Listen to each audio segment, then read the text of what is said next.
Namo Buddhaya, Namo Dhammaya, Namo Sanghaya. Homage to the Buddha, homage to the Dhamma, and homage to the Sangha. I am Bhante Warapanyo, and the theme for the Dhamma talk today is a bit of a question, a bit of a looking, an exploration.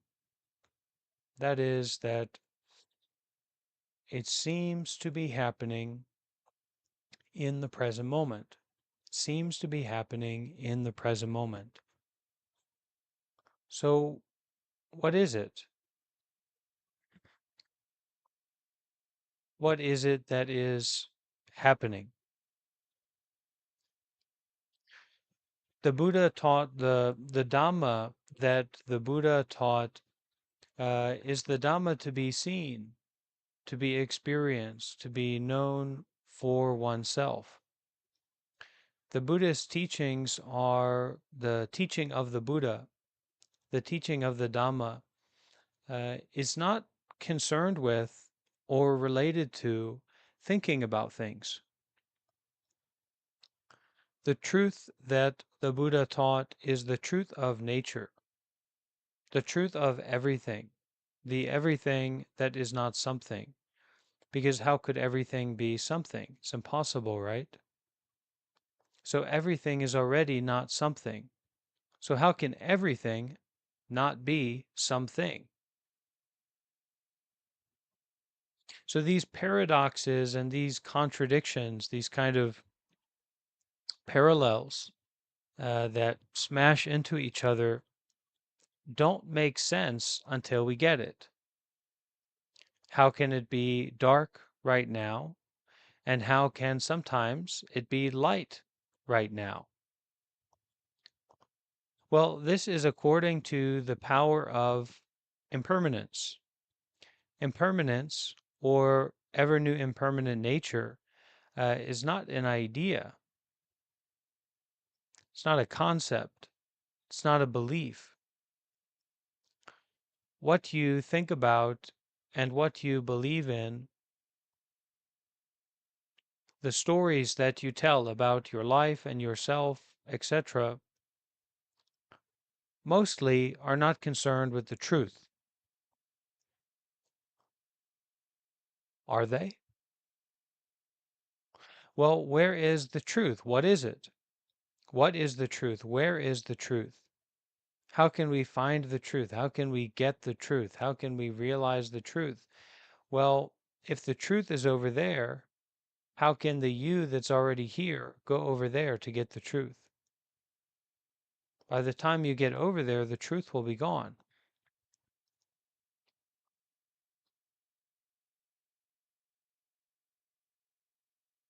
So, what is it? What is your life? What is reality? What is a realization of spiritual truth? Or what is a realization of what's happening right now?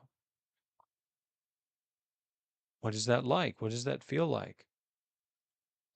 Is it related to our thoughts, our beliefs?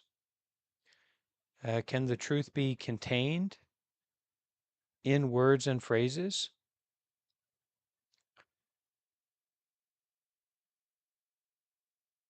Is reality a idea? Is this an idea? I mean, are you experiencing this right now? And is this an idea? So what is this? Well, I think it's probably your life.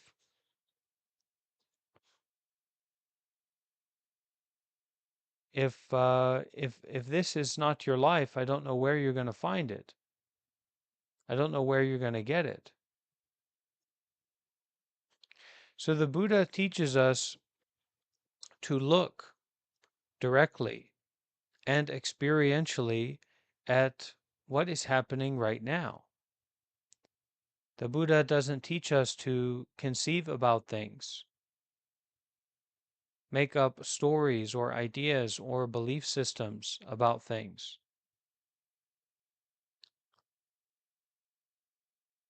In the Bahia Sutta, there was someone who thought that they were realized, this wanderer in the time of the Buddha named Bahiya.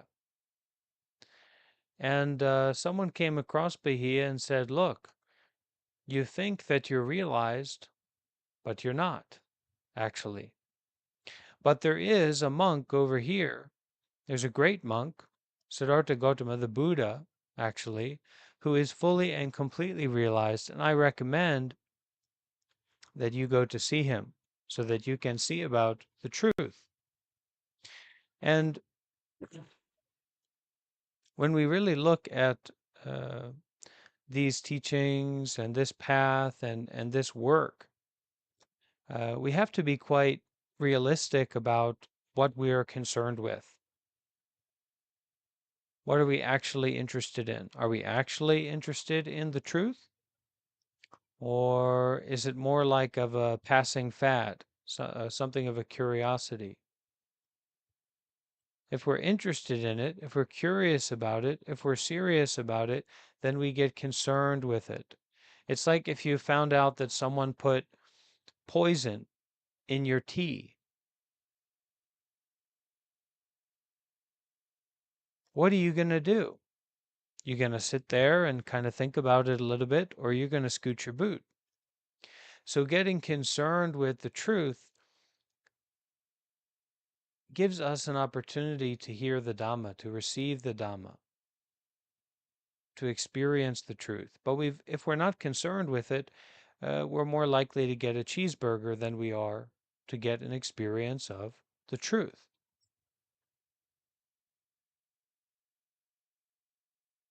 Anyway, this Bahiya was concerned with the truth. Thought he was realized, but he wasn't. But this was someone who was concerned with the truth. So Bahiya went to see the Buddha, and the Buddha said, look, train like this. In what is seen, there is only what is seen. In what is heard, there is only what is heard. In what is experienced physically, the experience of your body right now, there is only that physical experience, that experience of the body right now. In what is thought up or assumed up, some idea you have, some story that you make up about yourself, about other people, etc. It is only that. Immediately, and to train yourself in this kind of way. Now, what's this talking about? The Buddha is saying, train yourself in such a way where you stop conceiving about things, stop assuming up, stop telling and making up and grasping a hold of these stories, these created truths. The Buddha was concerned with and taught mindfulness and detachment.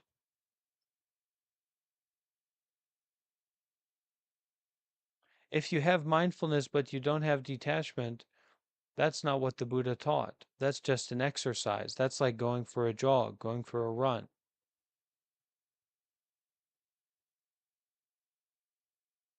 So, what does the world become? What does reality become? What does the truth become when it's not about conceiving about things? What is that like? To not conceive about things, to not have immediately and experientially no real true person in a real true story. Do you need to go to the gym to have an experience of that?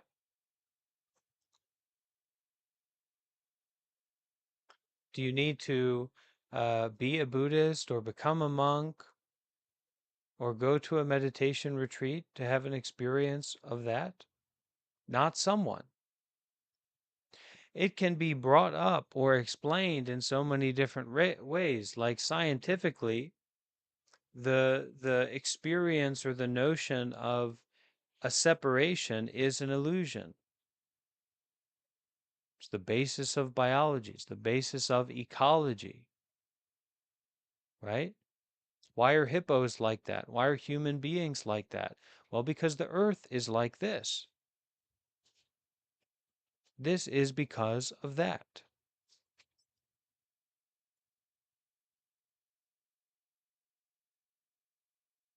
We are addicted to thinking, addicted to telling stories, addicted to getting what we want, addicted to trying to avoid what we don't want, again and again and again, cycling, running in these circles within ourselves and also in the world, chasing, conceiving, making up, assuming up, all these ideas, all these fantasies. Is that really the way that you want to live your life? Is that what makes sense to you? Is it? Discord audience? We've come into this place of passivity. Okay? Truly. We've come into this place of passivity, and we need to the best of our abilities, root it out. Wake up. Okay? The truth is like a punch in the gut, a slap in the face, a grab a hold of you and shake you around. Okay? That's what life does. That's what reality does.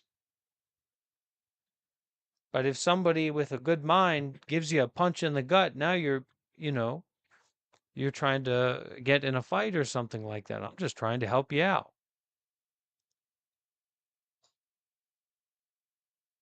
So, developing a relationship, the Buddha, the Dhamma, and the Sangha, being concerned with the truth, being concerned with waking up, is about developing a relationship with, in all the ways that relationships can be developed, okay, with not conceiving about things.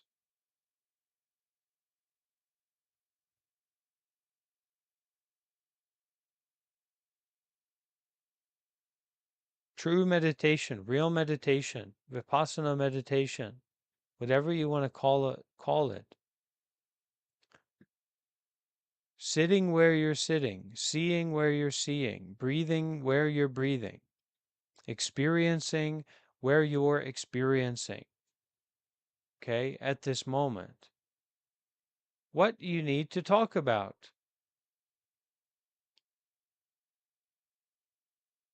What do you need to do? Where do you need to go? Well, if it's nowhere and nothing and no one,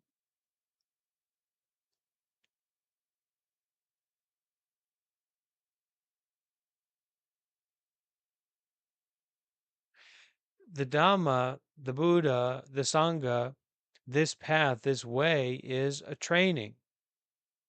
It's not what you think about. It's not your identity as a Buddhist. You identify as a Buddhist. You identify as a meditator. You identify as someone who is good at understanding things. The Buddha taught us that all of these identities are not me, not mine, not to be grasped, not to be attached to, not to be held on to, not to be believed in. And we've got to start taking a look at what life is like when we don't do that anymore. When we dare to stop conceiving about things. I don't know. Can you practice that? Is it possible for you to practice that? Certainly possible for me to practice that. In the seen, there is only the seen. Period. In the heard, there is only the heard. Okay, and the tasted. All right, look, we've got sparkling water. I'm about to have an experience. Okay,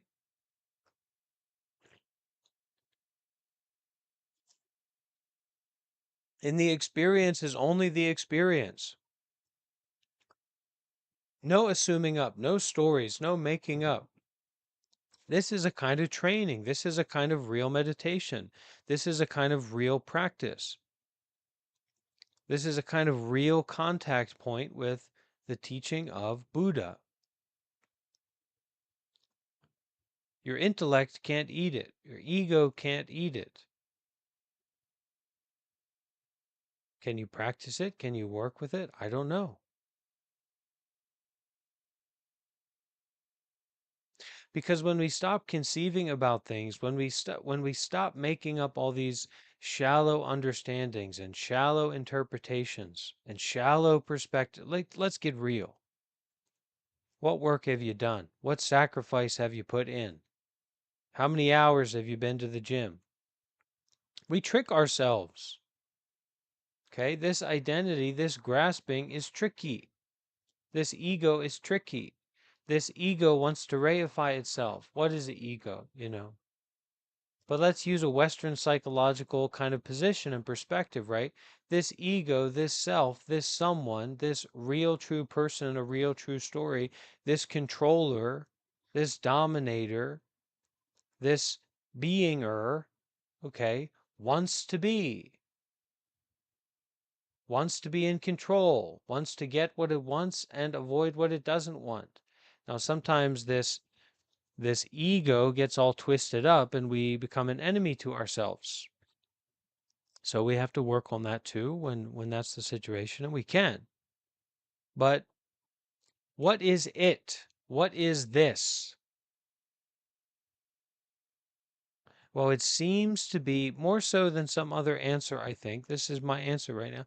It seems to be happening in the present moment. So almost like touching a hot stove, right?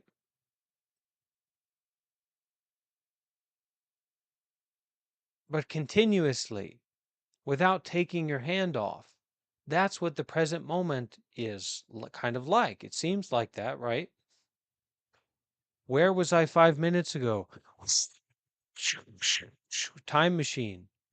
Okay?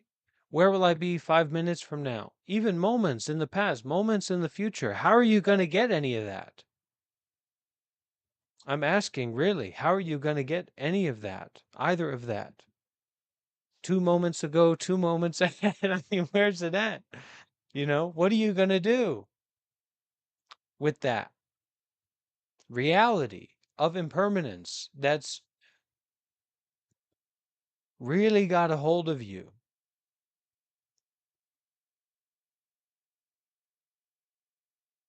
This ever new impermanent nature that doesn't placate the ego.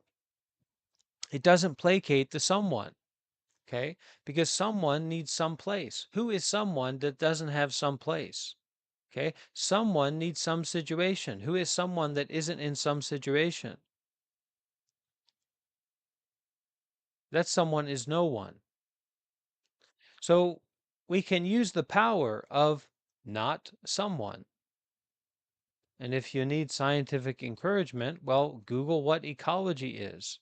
Google what is a giraffe. Google what is a hippopotamus. Google what is an elephant. What is a human being? Okay? We're stuck. We're trapped in this and that. This and that and this and that. Cha cha cha cha cha cha cha cha cha cha. We've got a big choo choo train of this and that. Okay? That never ends. This and that and this and that and this and that. And then when things calm down or when there's space or when there's Dhamma, a lot of uh, people go back to, there's a time of space, there's a time of beingness, openness, there's a profundity to it, but it's not as stimulating as a cheeseburger in a certain way. So people say, well, this isn't the good stuff. This is free. I need something expensive. So the Dhamma does not teach this and that. Period. The Buddha did not teach this and that. The Buddha did not create intellectual maps for your psychology or even for the Dhamma. Right? The Buddha didn't teach like that. these maps, these structures of complicated systems and thought.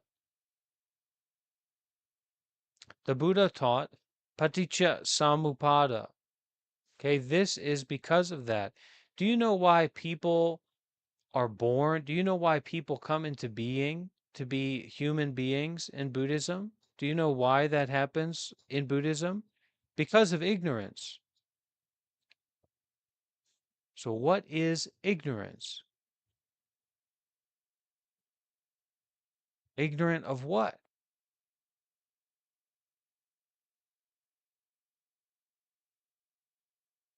Ignorant of not someone, ignorant of impermanence, ignorant of the dukkha, that which says do not grasp, continuously all the time, everywhere. You're feeling it.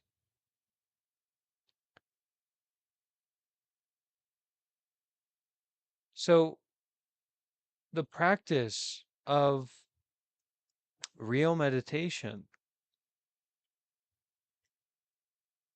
is not about someone.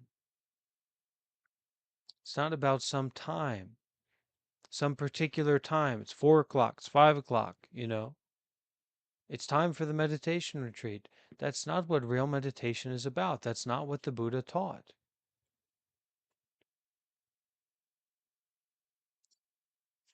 Not someone, not some time, not that some situation.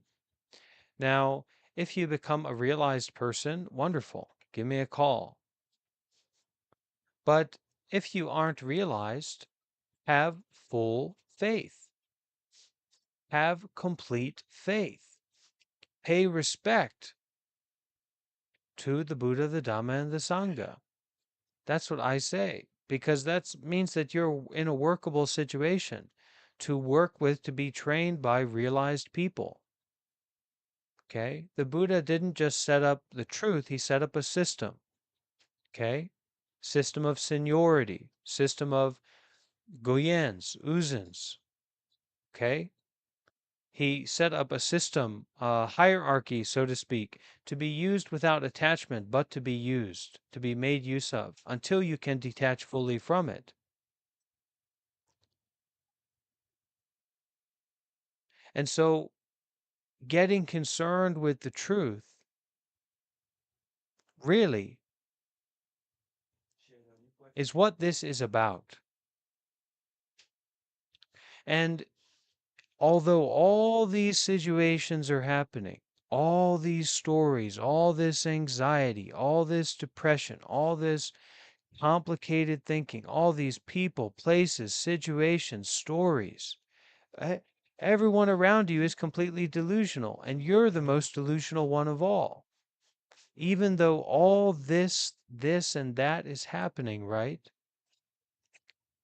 The truth, or this, seems to be happening in the present moment. So, what is that present moment? Is it a story?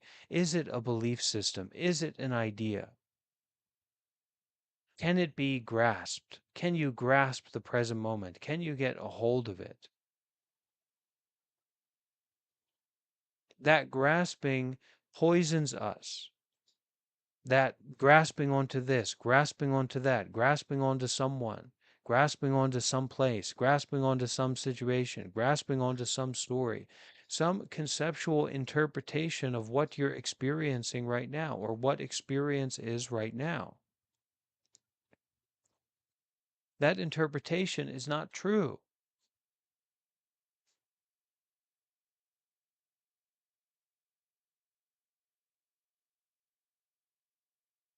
So the Buddha taught, and he was serious about it, and the Buddha knew how to leave. A lot of people think this is a bad thing, but really it's not.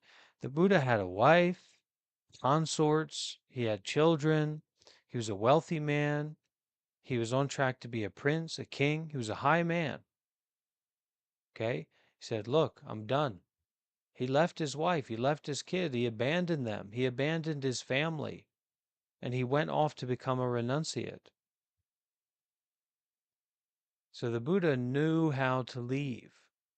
And you've got to make a choice. Are you ready to leave? Are you ready for the you to leave? Are you a true believer and not someone?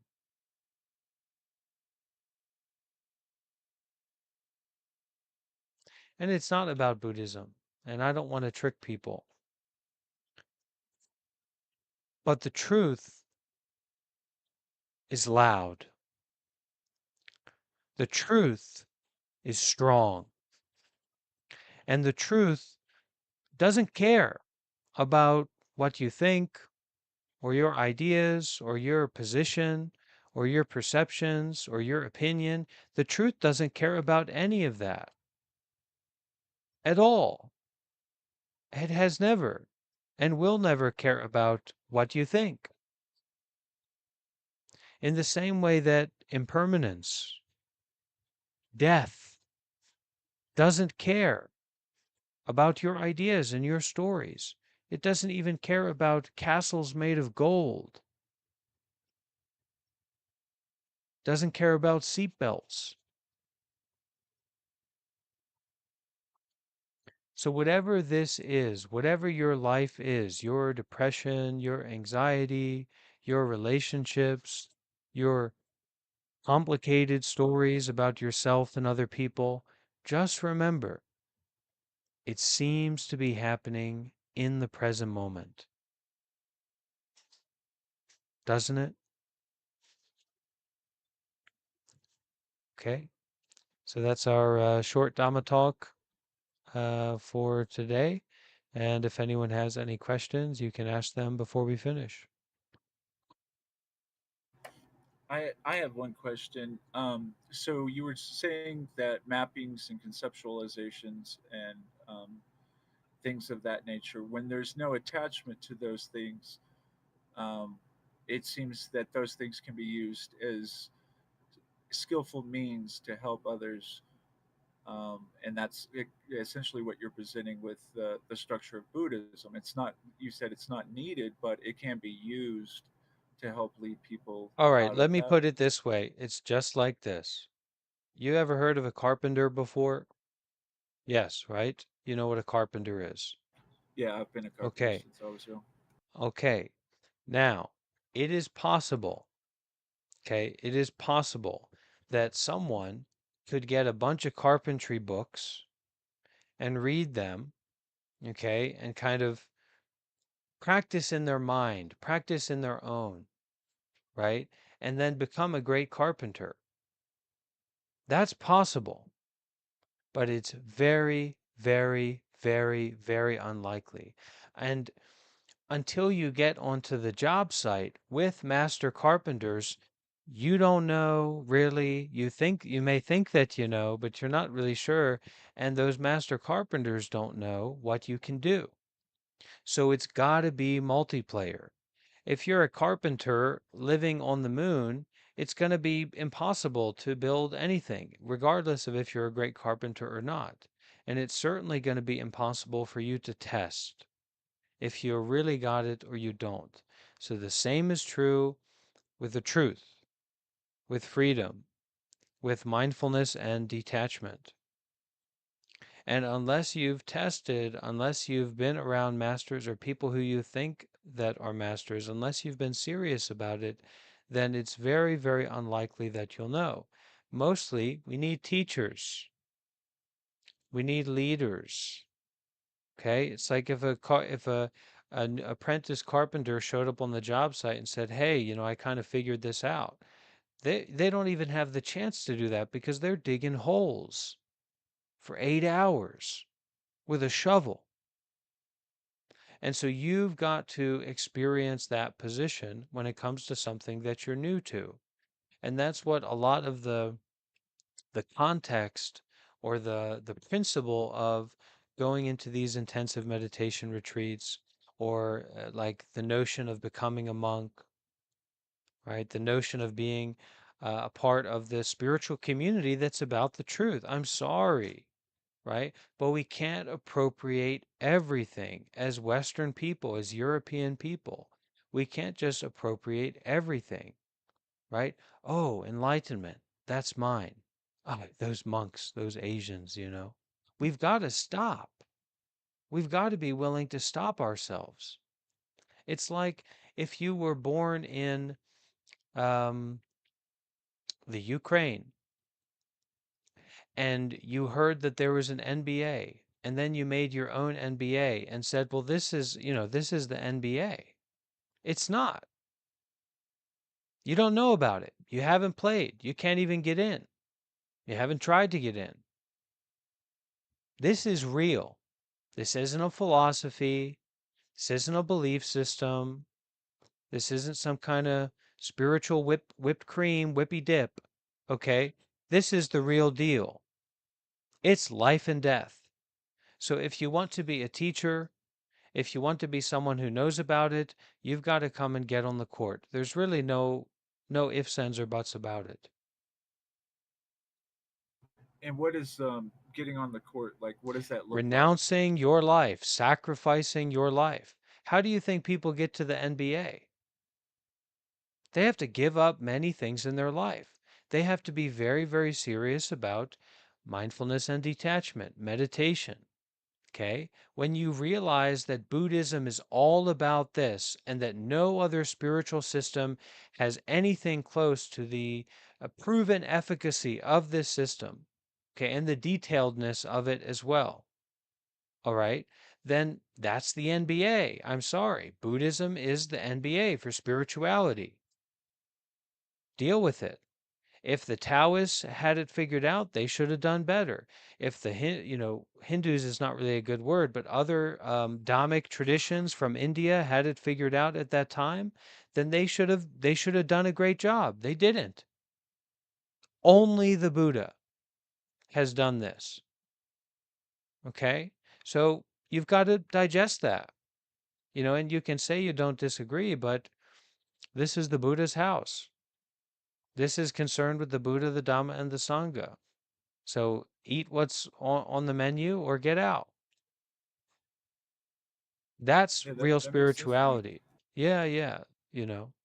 And everybody wants to be the teacher. It's like I was talking with David, someone who's here joining us at the temple for this retreat in California.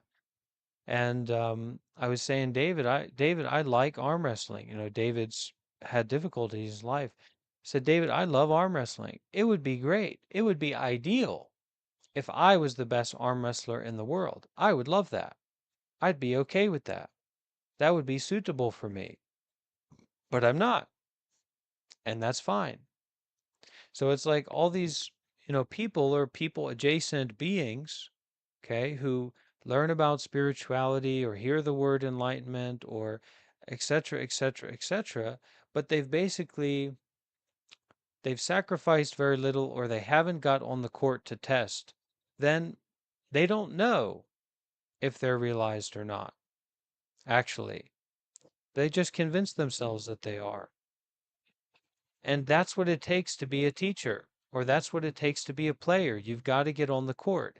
And it's not about getting on the court with the mind, it's about getting on the court through renunciation and willingness to sacrifice. Because if you're in that like seriousness about realization of not someone, then you accept and you're willing to feel and experience that you could die at any moment, that someone is an illusion already. And so sacrifice kind of makes sense because you see that all this stuff you're involved with is not reliable. So, like I said, it's possible that someone could read a bunch of books or, and practice on their own and become a great carpenter, but it's very, very unlikely. Same with the NBA. Even more so, the analogy with the NBA. It's possible someone could be 8 feet tall or 10 feet tall and 500 pounds of, lean muscle and whatever, and then go straight to the NBA having never played with people before. Yeah, that is possible, but that's very, very, very unlikely.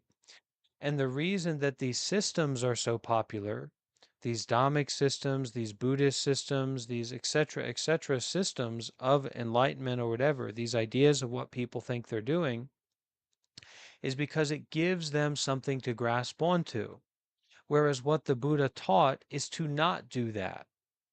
It gives them something to conceive about because they're addicted to conceiving about things that make sense according to their desire for enlightenment or whatever, to be a teacher, to be an understander. Some people want to be players and some people want to be understanders, right? The Buddha taught mindfulness and detachment. Detach from what you think, detach from what you believe, detach from who you think you are. And you cannot, which is why we practice seriously for renunciation, for doing good deeds, for listening to the real Dhamma. And you do your best. You could die at any moment. You will die. I'm going to start my talks and my events from now on, maybe, by saying, look, if you listen to these words, you will die. Because you will. Everyone who's listening to these words will die, and it could happen at absolutely any moment. That's reality. And it doesn't matter how many books you have, that's not going to help you deal with it.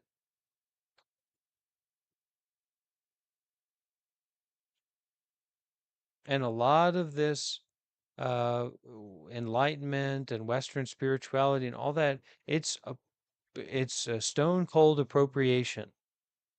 Okay? Stone cold appropriation. We've got to learn to stop ourselves. We don't understand the Buddhist Sangha. We don't understand the tradition of Buddhism, or we have a very limited understanding about that. And we learn through experience. We learn through showing up. And it's like for the NBA, we don't understand what that's like to be on an NBA court and to be playing ball. We have no idea what that's like, and it's not possible for us to get concerned with that or involved with that because it's not a community of generosity. It's a community of competition. The Sangha is a community of generosity. So even though these people and these communities can be at such a high level of freedom and realization and concerned with truth and power, raw mind power, okay, you can come and join. You can learn. You can train. You can play. We can build communities. So you have a chance. That's why it's even less forgivable to take that position of like, oh, I don't need to have an experience about that. I just think about that, and that's the experience of that. No, that's just your idea of it.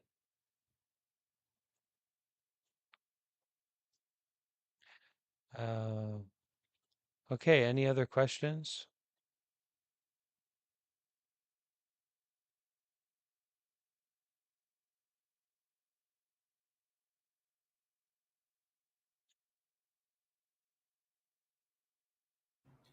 So, what about somebody that never grasped onto reality as we see it?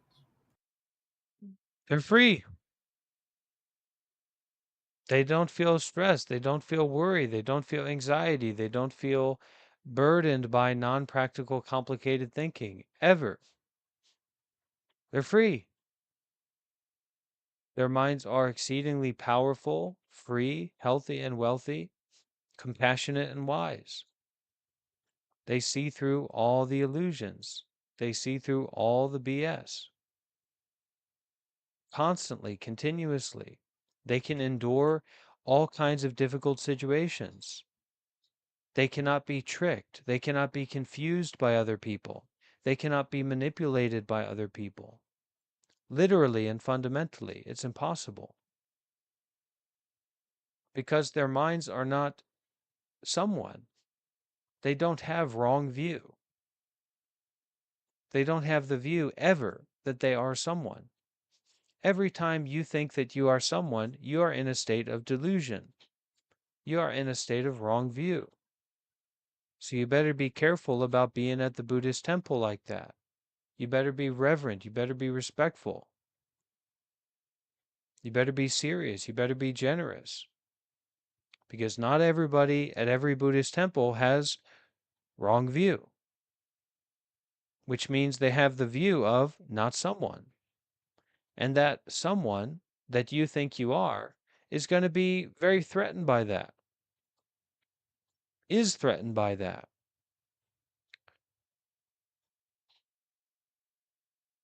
So that's why generosity is so important, so that we don't feel this conflict or this threat about release.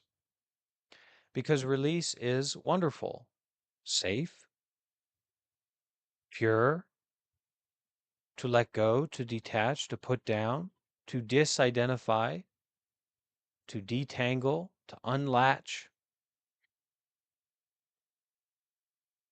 to forgive.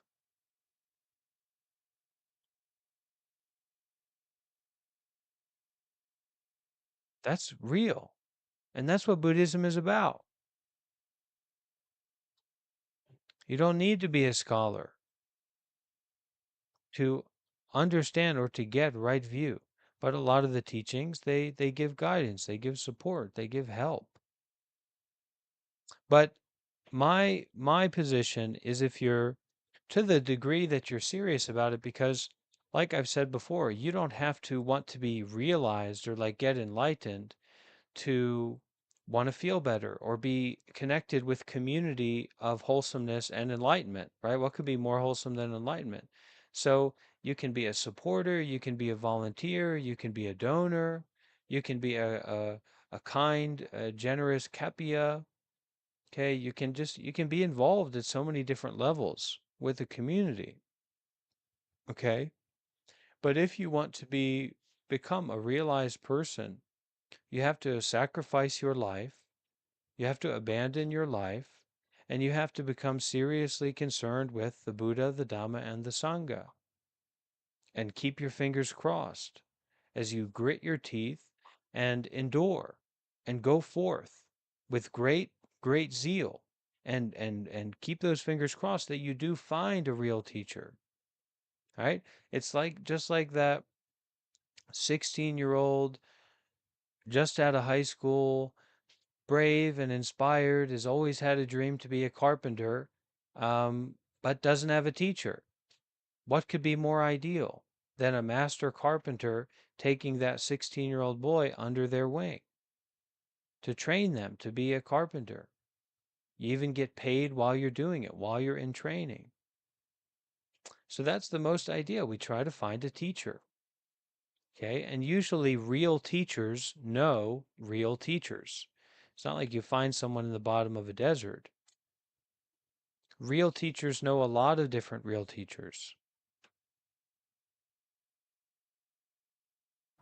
Yeah, it's an issue that I've always had is finding the teacher, because there are a lot Oh, of people it's that will say one thing and then practice another no, way. when the student is ready, the teacher will come. We don't have a culture or society that has students. Okay? We have genociders, we have colonizers, we have dominators. American school buses are prison buses. Okay? Children are imprisoned. You don't know what a real teacher is like.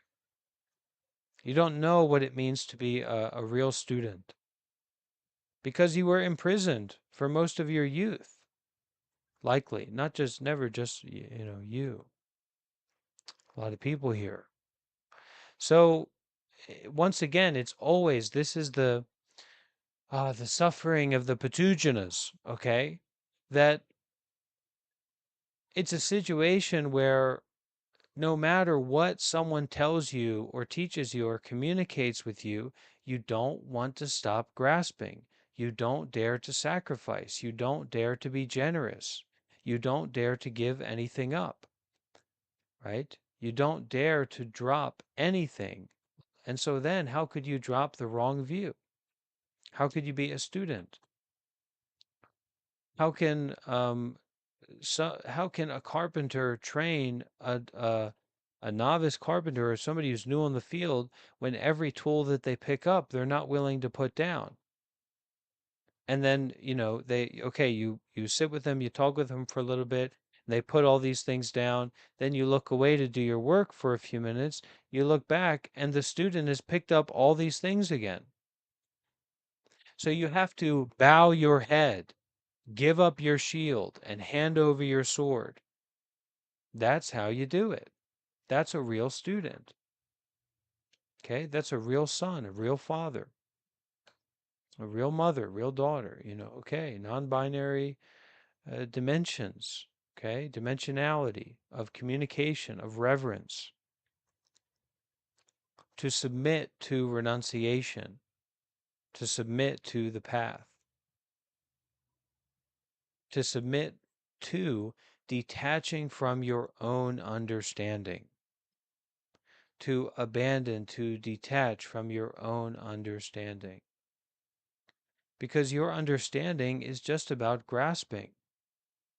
It's just that you think that it's about important things, but mainly it's just about grasping onto things that are illusions. And it won't help you in a car accident. It won't help you with a stroke. It won't help you when the king of death comes to collect his debt. It won't help you at all. So this is for the, let's get realized, because only realized people can really be teachers. Everyone else should try to be a facilitator. And what does a facilitator do? They serve, they obey, they follow, they listen. It's a blessing that you can have a teacher or a leader or a caretaker, whoever it might be, tell you what to do. It's a blessing. But everybody wants to drive their BMW around with a hat on, you know, listening to music or whatever they're doing. And that's not what this is about. This isn't about driving your BMW around with a hat on.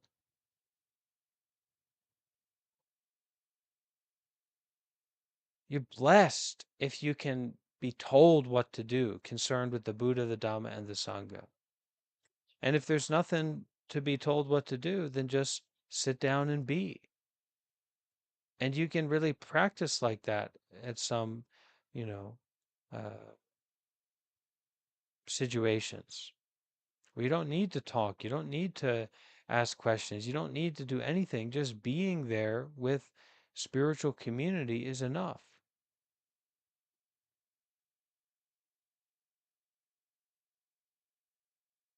And then we communicate from that place of contentment, from enoughness, rather than trying to throw out our view, our understanding. This is community building. This is the real work. This is the heart work. This is the everything building. It's like we say, okay, there's children starving and dehydrated in Africa. Well, I'll send a few dollars, and I'll watch the new Netflix series. Okay, I'm not gonna come and break into your house about that. All right, I'm not gonna fight with you about that. But maybe, just maybe, that's not the end all, be all, king of understanding, king of, way of doing things. You get involved. You show up. You put your head to the floor and you serve and you help, and you couldn't get luckier than that. It's a great, great blessing. Wonderful, wonderful blessing. And if you think you've got it, well, all the more reason to come and have a new and adventurous experience that's being told, that is precisely about that which you think you've got.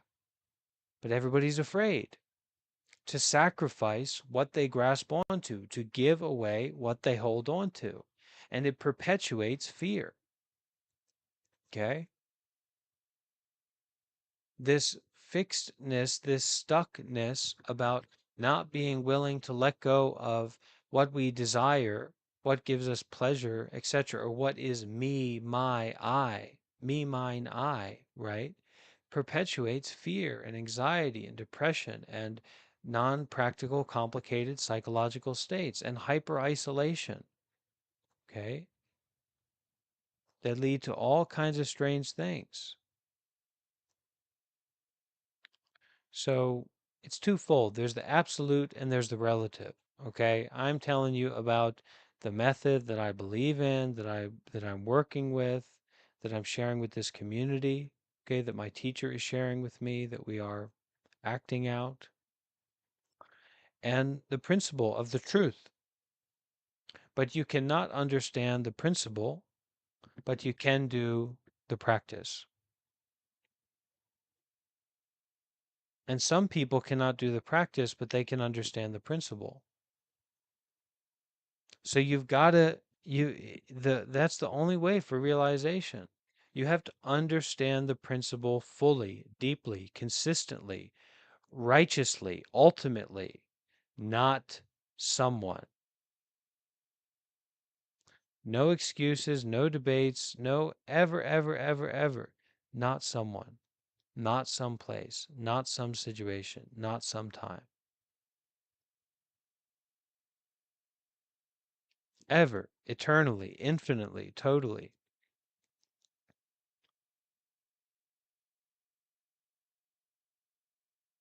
Or you do the practice and you'll understand through the practice. You'll understand by giving up that which you think is your power, your authority, and your wealth, all of the a nice house, a nice car, a nice environment, all this stuff. But clearly that's not enough because now you're seeking to have spiritual wealth. All of these things that you think are me, my, I, pleasant, pleasurable, ideal, right? Examples of your authority over the world, etc., are chains binding and bounding you into selfishness, right? The righteousness of selfishness, the righteousness of self fixation, the righteousness of me, my, I. And it's a disaster. It's a lost life. It will never get better. You may create better structures of self justification, better ways or more consistent ways of talking to yourself in a way that's more pleasant, but it will never work out unless you can develop the relationship with generosity. That's, that's been my experience. And from what I've heard from wealthy people and from what I've seen from the political side, politics and just, super celebrities and all that, these people are disasters. Maybe they have some mind power as well, but it's not just about mind power. It's not about power. It's not about domination. It's not about control. It's about detachment. It's more about generosity than it is about you being in control. And this does relate very closely to the American dream and the European dream of colonizers, of dominators, of appropriators. Okay? We went to Africa. We said, all right, all this culture and all these things, because what we don't understand is we think we're just doing things, but there are justifications. The ego has to make these justifications to do what we're doing, right? So stop making those justifications that just because you can pleasure yourself or just because you can take a hot shower, just because you have money, it means that you're right. Or just because you have a gun, it means that you're right. It doesn't. And somewhere deep down, you know that. And our ancestors knew that. Our white men, Western European ancestors knew that. That's why they genocided those people. That's why they enslaved those people. That's why they killed them, okay? Because they knew that they were not right. in their philosophy and what they were doing, they did not know about the truth. So that's why they acted so violently. And actually, people who don't know about the truth have a great propensity towards violence, either physical or, material violence or mental violence. A lot of people are very violent to themselves, right? Antagonistic to themselves. They treat themselves in a very negative way. They drink tons of alcohol, they're stressed, they don't take care of themselves, they don't take care of even the people that they love, right? Their loved ones. So this is a special time, and there's a lot more development on the way. We will begin our 3-month meditation retreat in Bodh Gaya, India, July 20th. It's only 1 month away, so book your tickets. You're going to be in for an incredible, incredible experience. Are there going to be bathtubs? Who knows? You have to be there to see it. Right? It's only 1 month away. And we've also just received a very big donation here in the US for a new meditation center, multi-million-dollar meditation center. You can come and volunteer. You can help out our group. You will be in LA for another, or in California for another 10 days, more than 10 days. So you can come, get your flight, come out here, and just keep showing up, and know that this is a source place for the real deal. People don't like to hear it. They don't like that to be said, but this is the way we're doing things. And this is serious and this is worthwhile. And I encourage people to get more involved with the Buddha, the Dhamma, and the Sangha in whatever way they can. Uh, be generous, do more good deeds, okay? Follow 5 precepts. Everybody should know 5 precepts. And if you're serious, practice mindfulness and detachment. Doing only, experiencing only, or not doing only, not experiencing only. We don't quite understand it. That's why we do more and more good deeds, help people, share with people, cooperate, protect, all these kinds of things, more and more. And listen to Dhamma talks, Ajahn Brahm, Thich Nhat Hanh, Bhante Warpanyo. Stocks are going up, stocks are looking up. So if you need some help, you can reach out to me. I'm happy to call and talk with you, but just keep getting involved. Keep doing good deeds, keep practicing generosity, follow 5 precepts, listen to Dhamma talks, and do some meditation along the way. Okay? Thank you. All right. So let's finish with sharing of the merits, okay? So all of our good friends on the Discord VC, you can unmute your mics. Even Mara's here. Maybe Mara will share the merits with us. And you can repeat after me as we share these merits. And if you're watching at home on YouTube, you can also repeat after me. May all the merits that we have done till now May all the merits we have been doing till now be dedicated and shared out be dedicated and shared out toward all beings in all directions. being all being in all directions. May they receive and rejoice in our merits. Be rejoice.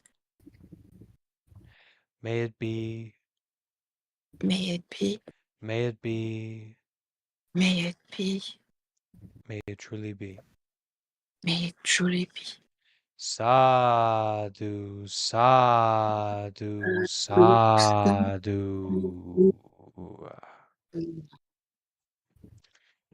Okay, bye for now. Bye. Thank you.